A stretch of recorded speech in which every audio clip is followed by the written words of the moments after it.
On va dire les termes, quitte à me mettre toute la commu à dos. Dark Souls 3 est considéré par beaucoup comme le sommet de la trilogie.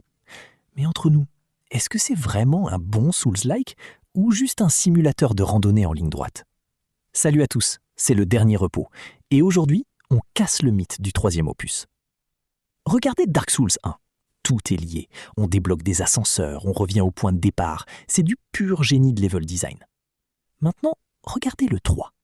Tu pars du point A, tu vas au point B, et tu finis au point C. Zéro prise de risque, zéro interconnexion. C'est simple, dans DS3, tu ne peux pas te perdre. Et pour un Souls, c'est presque une insulte à l'exploration.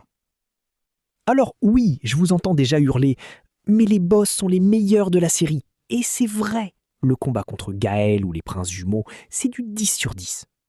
Mais est-ce qu'un enchaînement de boss incroyables suffit à faire un grand Souls? Est-ce qu'on n'a pas sacrifié l'âme de l'aventure pour nous donner un jeu d'action ultra nerveux, mais sans aucune profondeur géographique? Au final, DS3, c'est le best-of de Miyazaki.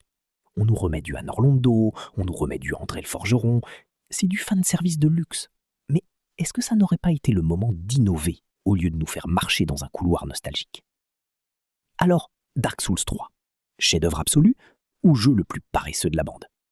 Je sens que l'espace commentaire va être en feu et je suis prêt à tout lire. Défendez votre champion ou rejoignez-moi dans l'ombre. N'oublie pas de t'abonner, ça fait toujours plaisir.